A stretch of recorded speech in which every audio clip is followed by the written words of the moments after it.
Et coucou tout le monde, j'espère que vous allez bien. Bienvenue dans une nouvelle vidéo. Nous sommes le lundi 31 mars aujourd'hui. Et je ne sais pas vous, mais moi, j'en chie.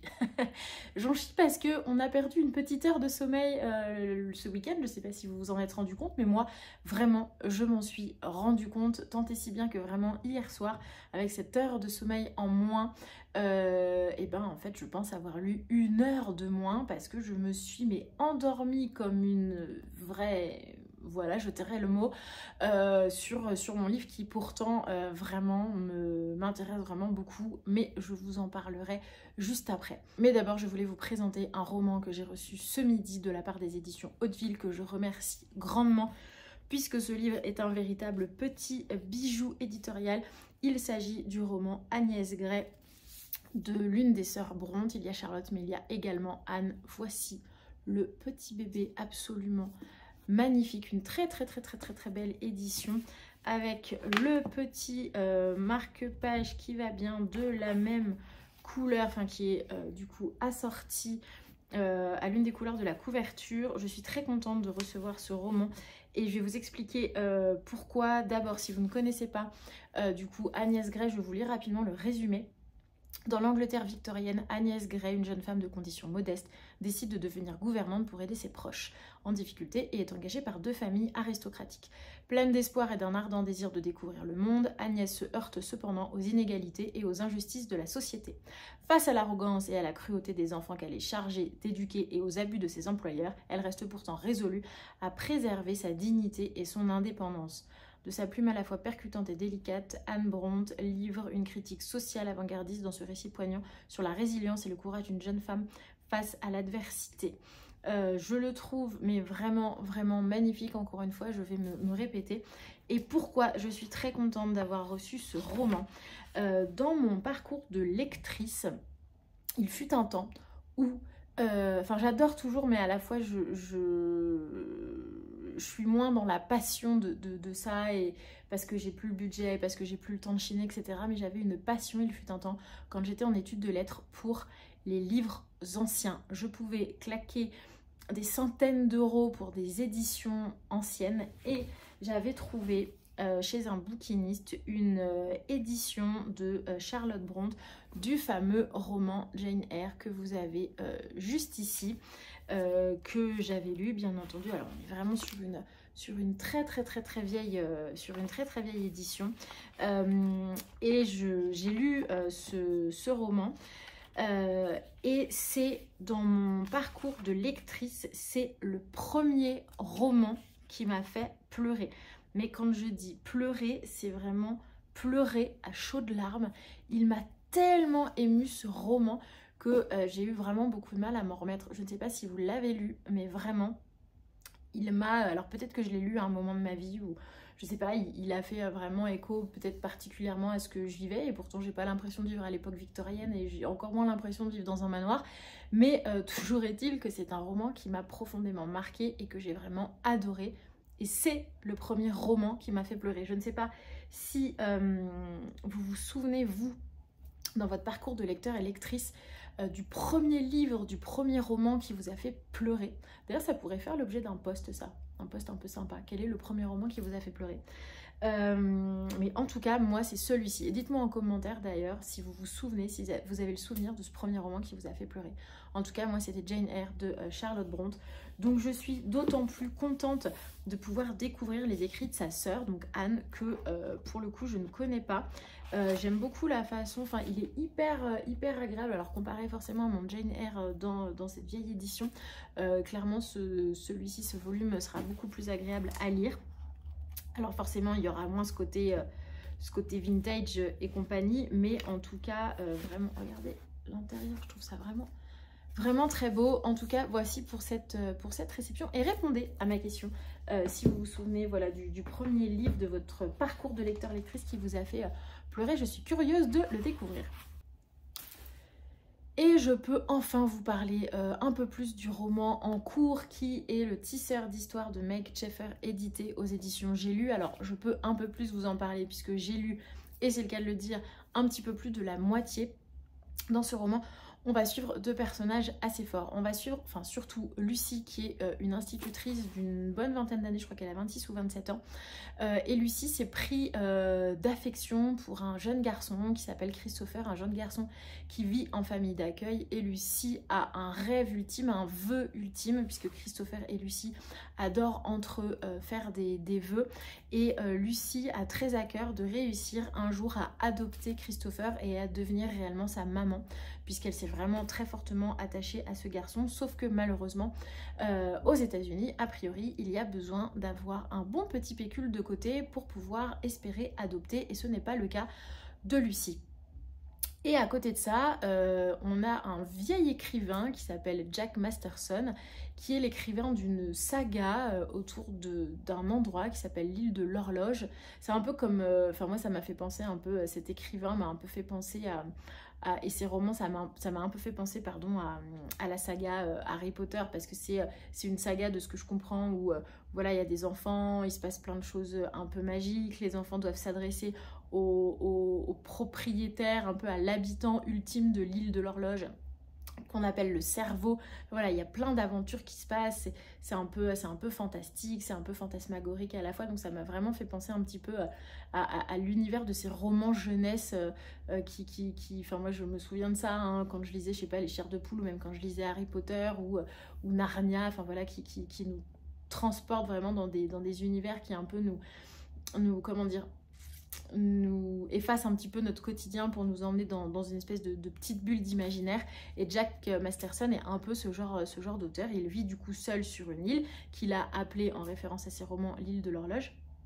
Et un jour, il décide de se remettre à l'écriture, parce que ça fait très longtemps qu'il n'a rien écrit. Il décide de se remettre à l'écriture et poste un espèce de concours sur les réseaux sociaux et dans les médias, où en gros il explique que il a écrit un nouveau roman à sa saga et qu'il va faire un petit jeu, et qu'en fait il n'y a qu'un seul exemplaire de ce nouveau roman. Et donc du coup qu'à l'issue de ce jeu, à l'issue de ce concours, il y a une seule personne qui sera propriétaire de ce manuscrit inédit, et donc bien entendu le propriétaire de ce manuscrit aura le choix ou de le garder pour lui ou de le vendre. Et bien entendu la vente voilà, est estimée à des milliers d'euros, puisque c'est un auteur mondialement connu et tout le monde attend depuis des années un nouveau tome de sa saga.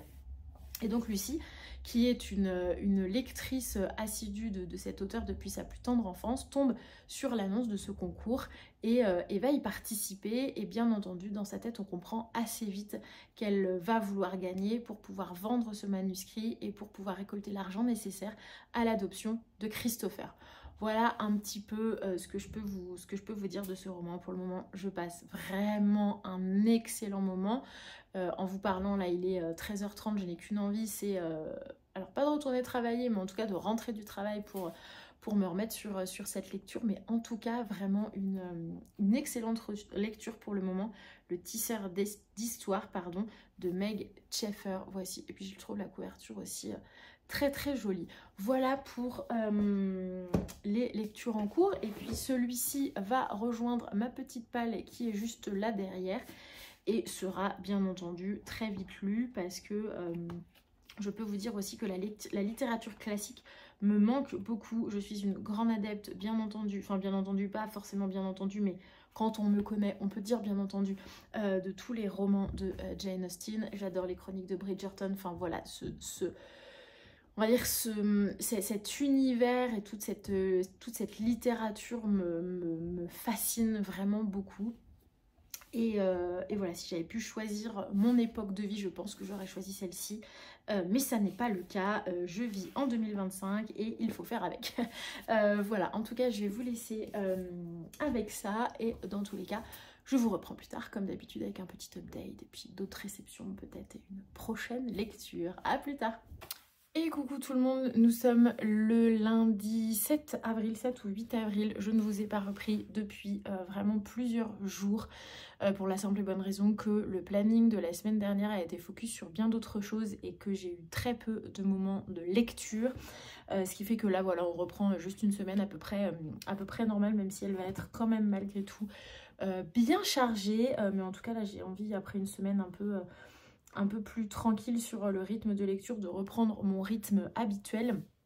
J'ai bientôt terminé enfin le tisseur d'histoire de Meg Schaeffer, donc non pas que le roman me déplaît, bien au contraire, mais voilà, comme je vous le disais, manque de temps de lecture, donc voilà, j'en suis là, je vais rapidement pouvoir vous refaire un petit update ou ce soir ou demain.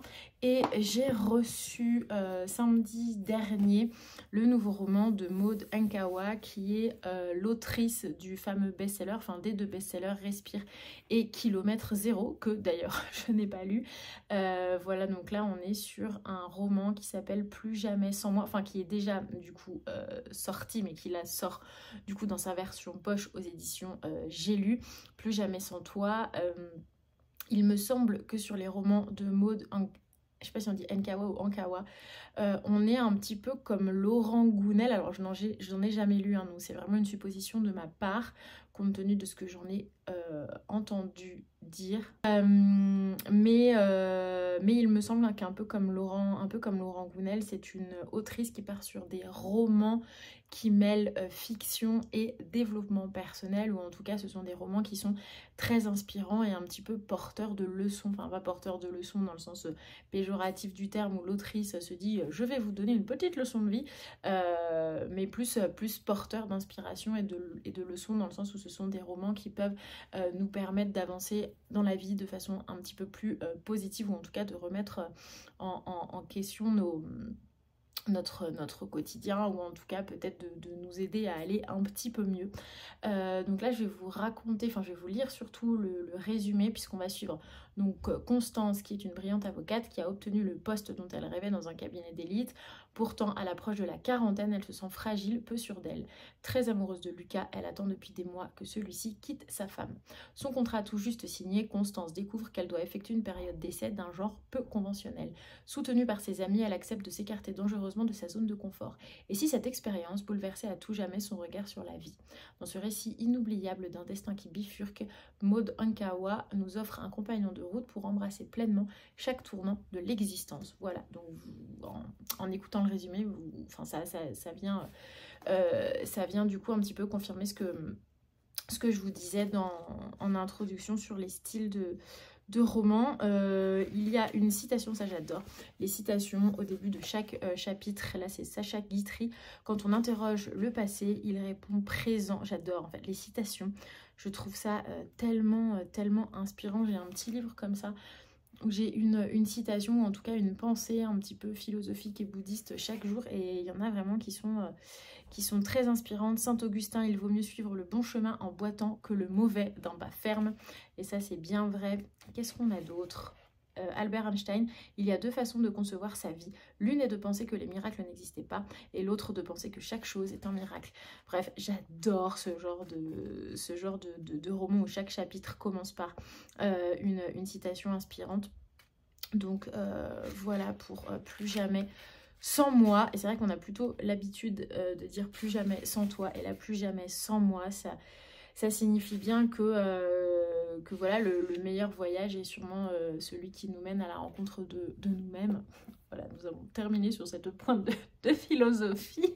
Mais en tout cas voilà, je suis contente en fait de découvrir enfin l'écriture de Maud Ankawa, mais c'est vrai que c'était pas forcément dans mes priorités de lecture, donc je n'avais pas forcément cherché à me procurer Respire et Kilomètre Zéro. Donc voilà, merci les éditions J'ai lu de me permettre de découvrir cette autrice. Voilà, je vais vous laisser ici, je vais retourner travailler sous le soleil du mois d'avril. C'est très agréable ici. On a les crocus qui commencent à sortir, la neige qui fond. Je regarde dehors parce qu'en fait j'ai vu sur la montagne au fond, on est sur la montagne enneigée. Je vous insérerai des images, on est sur la montagne enneigée. C'est vraiment un tableau saisonnier. Montagne enneigée, plus on descend en altitude et plus ça verdoie, et c'est vraiment magnifique. Donc voilà, allez, je vous laisse là-dessus, et dans tous les cas je vous reprends plus tard comme d'habitude.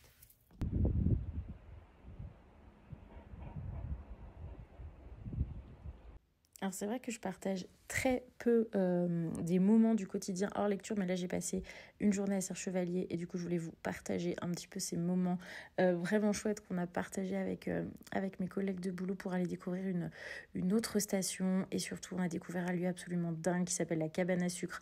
Donc là on voit le fameux David Croquette qui est en train de faire du lissage de neige, je crois que c'est comme ça que ça s'appelle.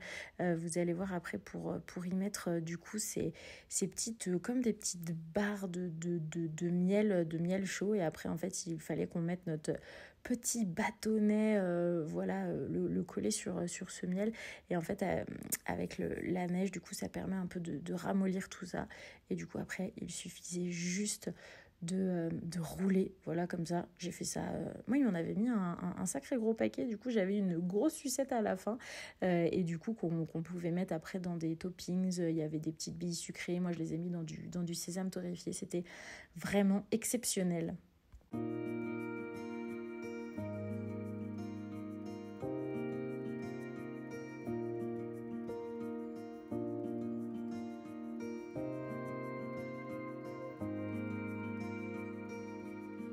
Et coucou tout le monde, j'espère que vous allez bien. J'espère ne pas trop plisser des yeux parce que le soleil est de retour et c'est assez lumineux dans la pièce où je me trouve, mais je voulais profiter comme toujours de cette luminosité pour vous parler des livres que j'ai empruntés à la bibliothèque ce matin, du livre que j'ai terminé et du livre que j'ai commencé hier soir et que pour le moment j'aime beaucoup. Je vais commencer par les livres que j'ai empruntés à la bibliothèque. J'ai emprunté, alors malheureusement j'ai encore les deux graphiques que j'ai empruntés la dernière fois que je n'ai toujours pas lu, qui sont derrière dans la bibliothèque, mais je suis malgré tout tombée sur celui-ci, édité par les éditions Glénat, et il me tendait vraiment beaucoup. Il s'appelle Recettes de famille de James Albon ou Albon, je ne sais pas comment on le dit, et voici comment il se présente. Recettes de famille, c'est un graphique qui parle de cuisine de terroir et de tragédie. Après avoir obtenu un héritage, Tulip et son frère Rowan quittent le confort austère de leur petite île écossaise pour se lancer dans la cuisine bio à Londres, mais pas facile de percer dans le monde impitoyable de la gastronomie. Jusqu'au jour où ils tombent sur une toute nouvelle espèce de champignon rare et incroyablement délicieuse, catapultant leur petit restaurant vers un succès au-delà de leurs rêves les plus fous. Pressé par les exigences d'une ville affamée, Tulip cherche désespérément à percer le secret de la croissance de ce nouvel ingrédient. Mais jusqu'où va-t-il être capable d'aller pour nourrir celle de son insatiable ambition? James Albon signe un savoureux roman graphique qui parle de gastronomie, d'agriculture, de rapport à la terre et aux racines familiales. Et comme d'habitude, vous le savez maintenant, j'ai été plutôt touchée par les illustrations. Je vais essayer de vous en montrer comme ça quelques-unes, voilà, pour que vous puissiez vous rendre compte. J'aime beaucoup ce dessin, un petit peu des illustrations. J'aime beaucoup ce qu'éditent en plus les éditions Glénat. Il y avait le festival de la bande dessinée à l'Alpe d'Huez la semaine dernière. Il y avait pas mal d'auteurs présents. Ah d'ailleurs j'ai acheté un roman graphique que je vais vous présenter, que j'ai pas mis dans ma pile des livres que je voulais vous présenter aujourd'hui. Mais voilà un petit peu du coup pour ce roman graphique Recettes de famille. J'ai également pris un autre livre, mais cette fois-ci plutôt pour mon mec, parce que je pense que c'est... Enfin c'est pas je pense, c'est je sais que c'est un sujet qui l'intéresse, la gestion du loup dans nos espaces naturels. Là il s'agit du roman Le loup de Valberg de Pauline Briand, édité aux éditions de la Goutte d'Or je crois. Édition Goutte d'Or, pas de la Goutte d'Or, édition Goutte d'Or tout simplement. On est sur un roman entre histoire vraie et conte moderne. Un louveteau surgit à l'automne 2019 dans le village de Valberg, au cœur du parc du Mercantour. L'animal mobilise bientôt les habitants, les médias, les forces de l'ordre, deux ministres, des chasseurs, des éleveurs, des militants, des naturalistes, des scientifiques et près de 45 000 pétitionnaires. Le louveteau est capturé, il est nourri, soigné pendant plusieurs mois, puis relâché dans le plus grand secret, équipé d'un collier GPS. Un beau jour, le collier est retrouvé intact sans l'animal qui s'est comme volatilisé. Le mystère du loup de Valberg s'épaissit, débute alors cette enquête pour retracer son histoire. C'est pas dit que je ne le lise pas, c'est un roman chronologique, donc depuis j'imagine... il y a un avant-propos qui commence en 92. Il y a l'itinéraire du loup via donc le traceur GPS, et puis bah, après voilà, on perd sa trace. Il y a une bibliographie assez longue sur des ouvrages autour de la prédation du loup, la protection des troupeaux, etc. Donc je verrai si j'ai le temps de glisser ça dans mes romans à lire, mais en tout cas voilà. Ah, j'avais pas remarqué quand il y avait la montagne, c'était une tête de loup d'ailleurs, donc le loup de Valberg de Pauline Briand. Et j'ai pris pour moi de nouveau le dernier roman de Camille Laurens. J'avais adoré son roman Fille qui était paru en 2020. C'est le dernier livre, enfin je pense que c'est le premier livre de Camille Laurens que j'ai lu, que j'avais vraiment adoré, que j'avais acheté pour mettre dans ma bibliothèque et pour le prêter. Ici, il s'agit du roman Ta promesse, que vous avez peut-être vu circuler ou même lu. De quoi il en retourne, que s'est-il passé avec son compagnon pour que la romancière Claire Lancel doive se défendre devant un tribunal. Au fil du récit, elle raconte comment elle s'est peu à peu laissée entraîner dans une histoire faite de manipulation et de mensonges. Dans ce roman haletant comme un thriller, Camille Laurens questionne le narcissisme contemporain, l'absence d'empathie et se demande comment sauver l'amour de ses illusions. Elle nous invite à le célébrer et à le vivre au-delà des promesses trahies. J'ai commencé à le lire tout à l'heure à la bibliothèque pendant que mes enfants cherchaient leurs propres livres. Et voilà, j'aime beaucoup parce que je retrouve l'écriture de Camille Laurens qui est pas spéciale, mais qui en tout cas se détache assez facilement de ses contemporains. Et voilà, j'aime beaucoup son écriture et je suis contente de la retrouver. À voir du coup si je vais adhérer, si je vais aimer, parce que c'est vrai que j'ai un souvenir assez impérissable du roman Fille. Si vous ne l'avez pas lu, je vous mets la couverture ici, je vous invite vraiment à le lire. Il est intelligent, il est analytique, il est romanesque à la fois, il est familial, il est humain, il est social, il est tout ça à la fois, il est profondément féministe aussi. Mais vraiment ce livre Fille m'avait laissé un incroyable souvenir. Donc est-ce que Ta promesse tiendra ses promesses? À voir. Je reviens vers vous également avec un livre en cours. Il s'agit du dernier Karen Ponte que j'ai reçu de la part des éditions Fleuve et qui s'appelle Recherche Lily désespérément. J'aime beaucoup la couverture qui est très printanière, très fraîche et qui correspond parfaitement à la météo du moment. En plus, ça se passe, voilà, dans la montagne, et forcément ce n'est pas pour me déplaire, ça se passe à Val-Flore-les-Bains et on va suivre Lily qui est directrice marketing il me semble pour une agence événementielle et au travail au tout début du roman ça se passe pas hyper bien. On va dire que sa binôme de travail qui est aussi la patronne de la boîte qui s'appelle Paper Planer, je crois, lui fait un petit peu la misère, ou en tout cas prend des décisions sans la concerter. Elle a 105 jours de congé à poser, la RH n'arrête pas de lui rappeler qu'elle a ces 105 jours de congé à poser, et étant donné l'ambiance au bureau, elle décide d'un coup d'un seul, un peu sur un coup de tête, de prendre 3 semaines de congé et de partir à Val-Flore-les-Bains dans une ancienne bergerie rénovée. Et en fait, c'est une personnalité, Lily, qui est assez drôle. Mais ça, c'est l'écriture de Karen Ponte qui s'inscrit beaucoup dans l'actualité, qui s'inscrit beaucoup dans... On va dire quoi? Comment je dirais, dans le lifestyle du moment, dans les petites pratiques du moment, elle parle du décès de Shannon Doherty, parce que je pense que du coup elle a forcément écrit son livre Karen Ponte au moment où Shannon Doherty est décédée. Elle parle de toutes ces influenceurs qui testent un milliard de trucs et qui donnent des codes promo, et donc du coup elle reçoit, Lily, des colis tous les jours au travail pour tester tout et n'importe quoi. Et en fait j'aime bien ce genre de petites références à notre quotidien qu'on peut vivre parfois, où on se met un petit peu bille en tête à vouloir certaines choses, à projeter certaines choses via les réseaux sociaux, et surtout à se donner envie de beaucoup de choses qui sont juste complètement inutiles. Et du coup Lily est un petit peu là-dedans, donc elle débarque au fin fond de Val-Flore-les-Bains dans cette bergerie restaurée, et il va lui arriver vraiment tout plein de choses assez rigolotes, et ça commence déjà. Et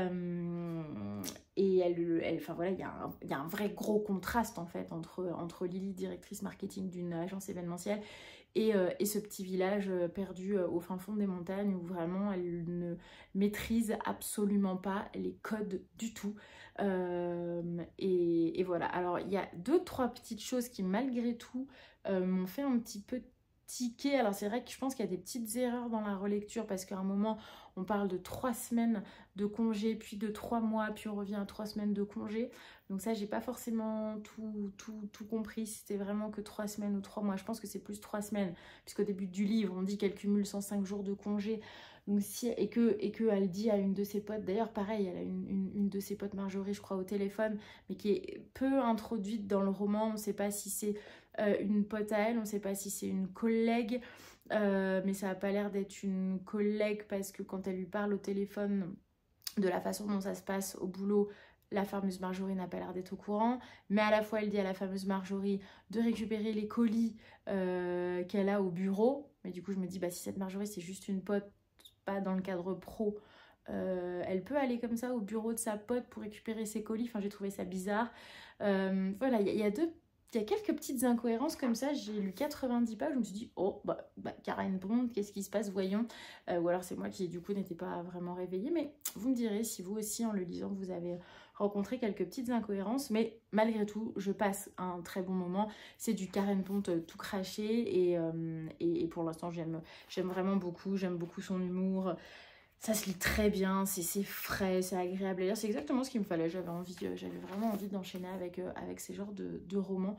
Donc pour l'instant, voilà, à part ces 2-3 petites choses, ouais, j'ai un peu bugué. Je passe vraiment un bon moment avec ce dernier petit Karen Pond. Et j'ai enfin terminé le tisseur d'histoire de Meg Sheffer, édité aux éditions J'ai lu. Ouais, voilà, c'est ça.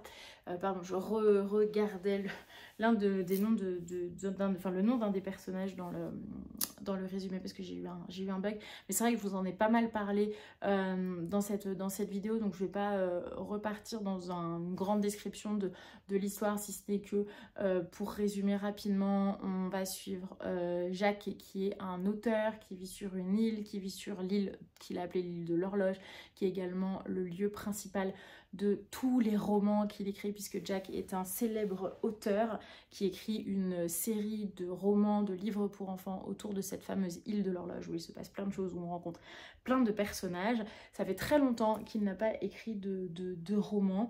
Le milieu de l'édition voilà, s'impatiente et un jour il lance un concours où il dit que voilà, ça y est, il a enfin écrit un nouveau manuscrit, mais qu'il n'y aura qu'un seul manuscrit et qu'il va inviter certaines personnes à venir sur l'île de l'horloge pour tenter de remporter ce manuscrit dont il fera ce qu'il veut, soit le garder pour lui, soit le vendre, etc. Et du coup, Lucie, qui est donc, il va inviter, en fait, l'idée c'est qu'il invite des lecteurs férus de sa littérature et il va inviter à participer à ce concours Lucie qui est institutrice, qui a une vingtaine d'années, qui ne rêve que d'une chose, c'est d'adopter un petit garçon qui s'appelle Christopher, qui a perdu ses parents, qui fait partie de son école, sauf que malheureusement aux États-Unis, alors les méthodes d'adoption varient d'un pays à l'autre, mais en tout cas de ce que je comprends aux États-Unis et de ce qu'elle décrit dans le roman, c'est que non seulement il faut un certain statut social, mais il faut aussi beaucoup d'argent pour adopter, argent qu'elle n'a pas, et donc ça lui crève le cœur et elle se dit qu'elle va profiter de ce concours pour remporter le manuscrit et pour potentiellement le vendre et gagner, enfin en tout cas réussir grâce à l'argent du concours à pouvoir adopter Christopher. J'aime bien parce qu'on est sur un peu on a un mélange entre ça m'a un peu fait penser à Harry Potter, voilà, c'est dans le sens où j'ai la sensation que Jack c'est un peu du J.K. Rowling qui invente un univers, qui invente des personnages, où réalité et fiction se mêlent énormément. J'ai aussi eu la sensation de moi me retrouver dans mon enfance quand je lisais des romans, quand je lisais des séries, où vraiment j'avais envie en fait de plonger dans cet univers, où j'avais envie que ces univers existent vraiment. Ça m'a aussi fait un peu penser à quoi je pensais l'autre jour. Je me dis, ah la référence, ah oui, un petit peu à Peter Pan, à Peter Pan et l'île des enfants perdus, je crois que c'est ça. Voilà, ça m'a un peu fait penser à tout ça, et puis avec cette fameuse horloge où en gros les lieux sont des heures. Donc en gros dans le livre, quand Jack leur dit rendez-vous à 2h, eh ben, ils savent qu'à 2h c'est la plage de machin, ou rendez-vous à la falaise de 6h. Enfin voilà, il y a tout plein de références comme ça au temps. Donc voilà, j'ai passé un excellent moment avec ce roman. J'ai vraiment apprécié tous les personnages. C'est pas un coup de cœur, mais voilà, ça reste vraiment un très bon roman. Si vous voulez quelque chose comme ça qui mêle un imaginaire très vaste, qui mêle la passion de la littérature jeunesse, qui mêle voilà un petit peu ce côté où je suis un auteur un peu mystérieux, qui fait rêver les enfants mais qui à la fois souffre d'une grande solitude. Voilà, si vous aimez un petit peu tout cet univers, vraiment lisez Le Tisseur d'Histoire. Voilà, vous passerez vraiment forcément un très bon moment. Et donc je vous disais que j'avais fait un saut au festival de la bande dessinée et que j'ai acheté, mais vous en avez sûrement entendu parler, j'ai acheté le fameux L'arnaque des nouveaux pères, enquête sur une révolution manquée, par Stéphane Jourdain, Guillaume Daudin et Antoine Grimet. Je suis sûre que vous avez vu passer cette couverture quelque part. On voit cette maman qui porte sur ses épaules non seulement un gros sac à dos, mais également son mec, et qui porte lui-même un bébé et qui est en train de se prendre en selfie. Alors, ils ont également écrit les contraceptés. Alors, je ne connaissais pas les contraceptés, mais voilà, je vous lis rapidement le résumé. L'avènement de pères qui s'affichent sous une pluie de likes Instagram avec leur porte-bébé, fiers de préparer le biberon de leur progéniture, a fait naître l'espoir de foyers enfin égalitaires. Mais les statistiques et les témoignages des femmes racontent une autre réalité. Le nouveau père reste un mirage. Aujourd'hui encore, les mères gèrent l'essentiel des tâches domestiques et parentales, sans compter la charge mentale. Pour scruter le rouleau compresseur du papatriarcat, Guillaume Daudin et Stéphane Jourdain ont rencontré coach en paternité, autrices, activistes, chercheurs spécialisés de la parentalité, responsables publics, etc. La révolution est claironnée mais loin d'être achevée. Au bout de leur enquête et d'une introspection sans concession, avec le dessinateur Antoine Grimet à la mise en scène, les deux journalistes vont devoir eux aussi répondre à cette question: quel père, quels compagnons sont-ils? Voilà. Et il y a un petit dialogue entre deux personnages. Il y en a un qui dit: en vrai, il y a un énorme différentiel entre ce que les pères pensent faire et ce qu'ils font vraiment. Et l'autre qui dit: les hommes se racontent une histoire. Voilà, je l'ai pas encore lu, mais pareil, j'aime beaucoup les dessins. Alors malheureusement, je l'ai acheté, je pensais pouvoir rencontrer l'auteur, parler un petit peu avec lui, et puis me le faire dédicacer. Mais malheureusement, je n'ai pas eu le temps ce jour-là. Mais voilà, en tout cas, je vous en reparle très vite, mais je suis sûre que vous l'avez vu circuler ce roman. Voilà, écoutez, j'en ai fini ici. J'ai passé une journée à Serre Chevalier. Je sais pas si je vais vous mettre des images, mais si j'en mets, dans tous les cas, vous les aurez eu précédemment. Est-ce que je fais une voix off? Est-ce que je les laisse comme ça avec une petite musique? J'en sais trop rien. C'est vrai que je fais jamais ça, d'insérer, enfin de trop en tout cas, d'insérer des moments du quotidien dans des vidéos qui parlent de littérature. Mais à la fois je me dis pourquoi pas, surtout que vraiment j'ai passé une super journée sur le domaine de Serre Chevalier. Et du coup voilà, je verrai si j'ai envie de partager ça, ou si je reste sur du 100% lecture sur cette vidéo. En tout cas, merci beaucoup de m'avoir suivi. On se retrouve la semaine prochaine, j'espère, avec mes 4 graphiques lus, un retour sur le Karen Pont, peut-être le Camille Laurens, ou en tout cas très certainement un autre roman. Il faut aussi que j'avance sur mon challenge plumes écossaises. C'est vrai que j'en parle plus trop ici, mais j'ai eu un gros moment là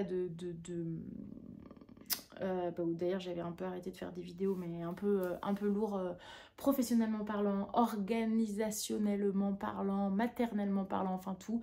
Donc du coup juste voilà, dans ces cas-là on revoit les priorités et on arrange un petit peu le temps qu'on a en fonction de ce qu'on veut faire et de ce qu'il faut faire. Si ça pouvait juste se résumer à ce qu'on veut faire, ce serait tellement simple, mais il y a le falloir qui des fois rentre quand même un petit peu en compte. Donc voilà, en tout cas, merci beaucoup d'avoir regardé cette vidéo et comme d'hab, on se retrouve la semaine prochaine et je vous souhaite de très belles lectures.